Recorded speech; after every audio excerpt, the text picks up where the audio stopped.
Good afternoon, good morning, good day, and welcome to Chapter 14 of The Boy in the Striped Pajamas, titled Bruno Tells a Perfectly Reasonable Lie. For several weeks after this, Bruno continued to leave the house when Herr Litzt had gone home for the day, and Mother was having one of her afternoon naps, and made the long trek along the fence to meet Shmuel, who almost every afternoon was waiting for him, staring at the dust beneath him. Sitting on the cross-legged on the ground, staring at the dust beneath him. Sorry about that. One afternoon, Shmuel had a black eye, and when Bruno asked him about it, he just shook his head and said he didn't want to talk about it. Bruno assumed that there were bullies all over the world, not just in schools in Berlin, and that one of them had done this to Shmuel. He felt an urge to help his friend, but he couldn't think of anything he could do to make it better, and he could tell that Shmuel wanted to pretend it had never happened.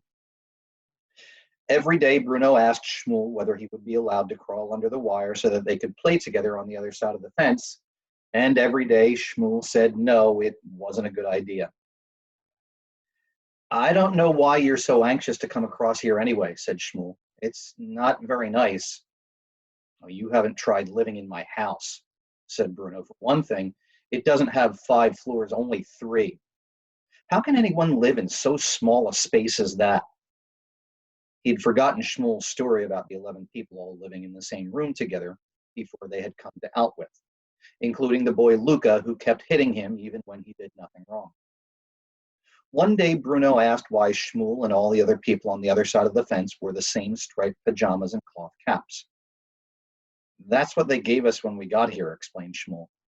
"They took away our other clothes." "But why don't you ever wake up in the morning and feel like wearing something different? There must be something else in your wardrobe." Shmuel blinked and opened his mouth to say something, but then thought better of it. "I don't even like stripes," said Bruno, although this wasn't actually true.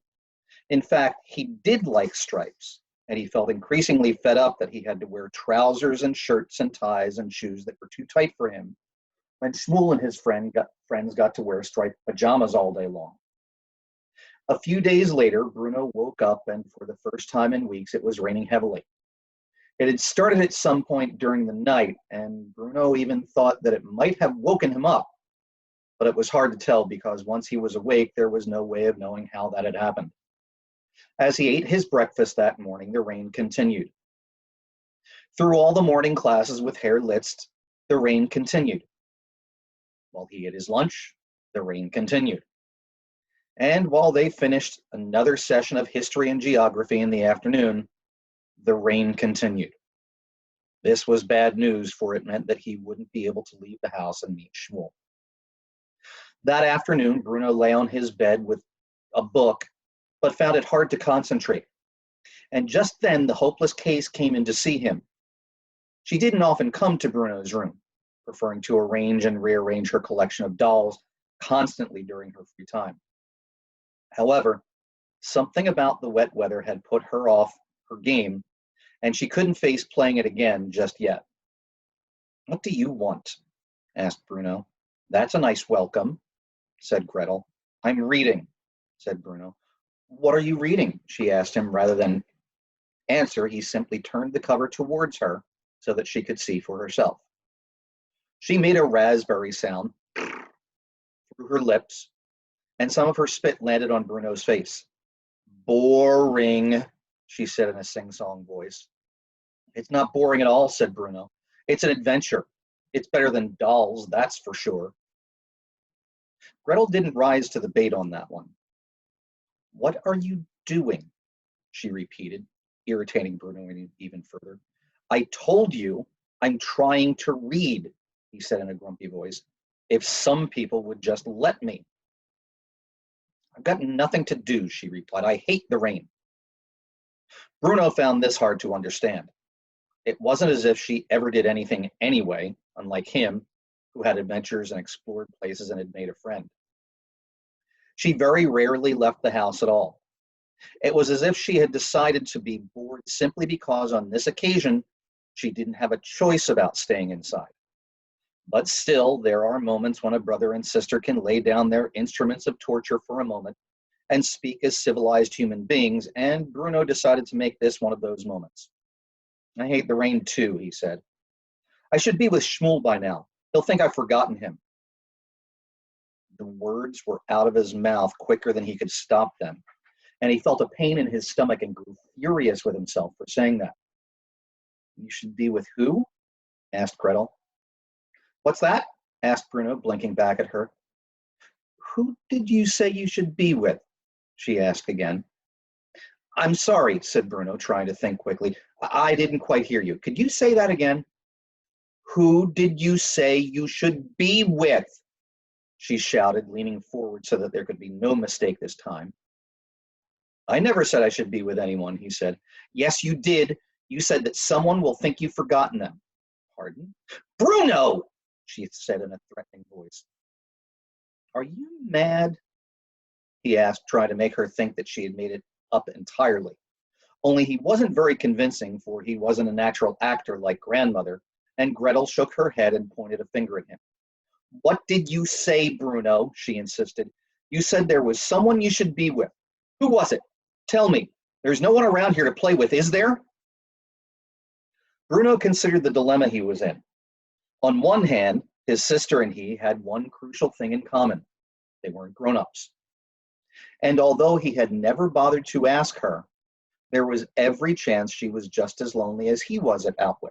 After all, back in Berlin, she had had Hilda and Isabel and Louise to play with. They may have been annoying girls, but at least they were her friends. Here she had no one at all except her collection of lifeless dolls. Who knew how mad Gretel was after all? Perhaps she thought the dolls were talking to her. But at the same time, there was the undeniable fact that Shmuel was his friend and not hers, and he didn't want to share him. There was only one thing for it, and that was to lie. I have a new friend, he began, a new friend I go to see every day, and he'll be waiting for me now, but you can't tell anyone. Why not?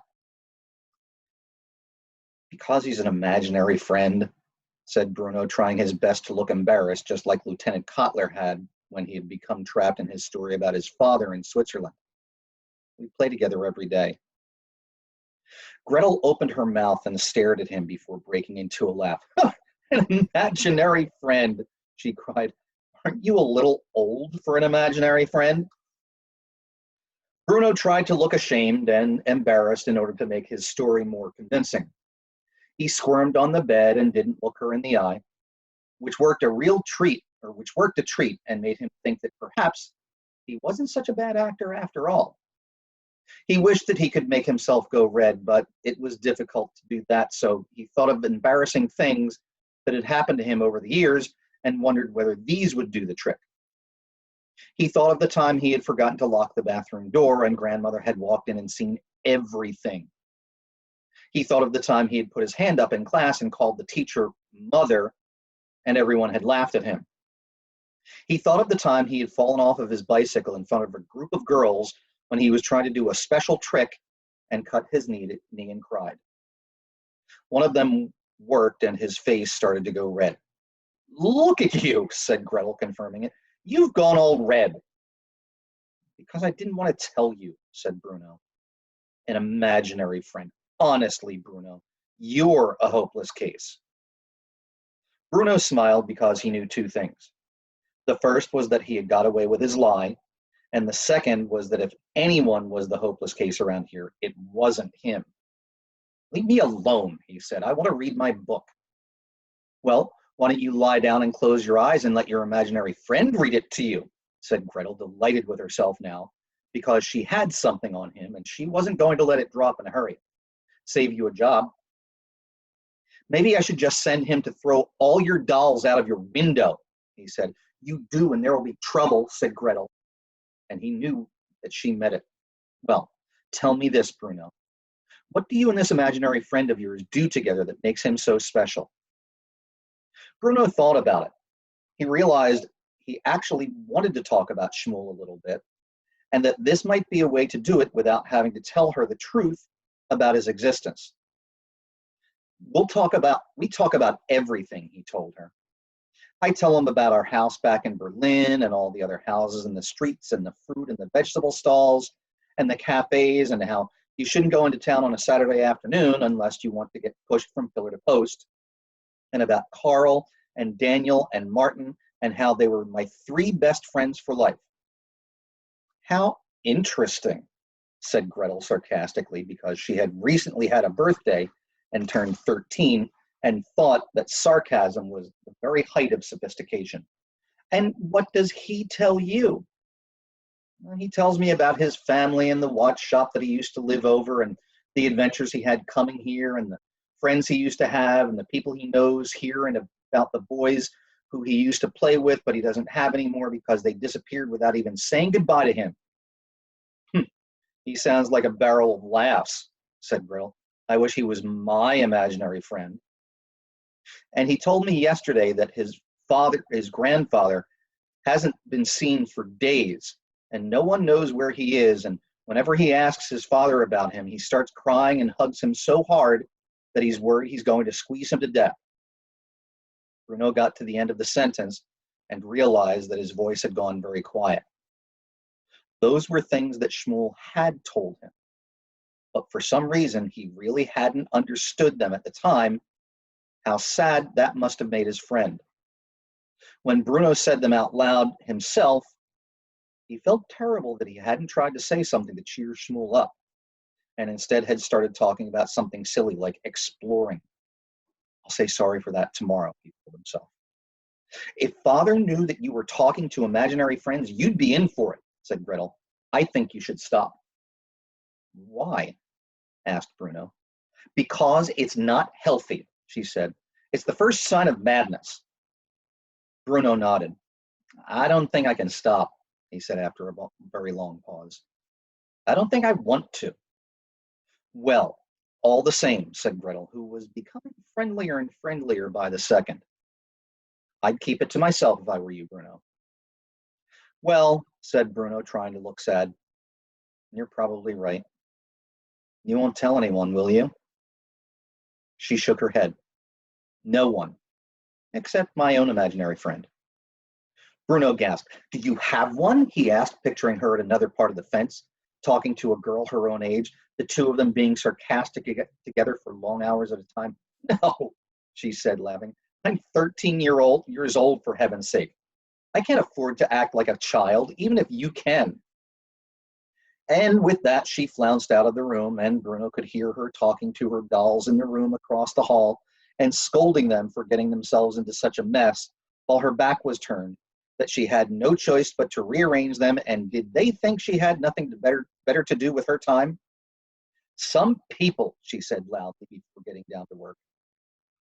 Bruno tried to return to his book, but he'd lost interest in it for now and stared out at the rain and instead wondered whether Shmuel, wherever he was thinking about him too and missing their conversation as much as he was. That is chapter 14. I will be back tomorrow, which is Friday, with chapter 15, which is titled Something He Shouldn't Have Done. I hope you're having a great day. I will see you tomorrow.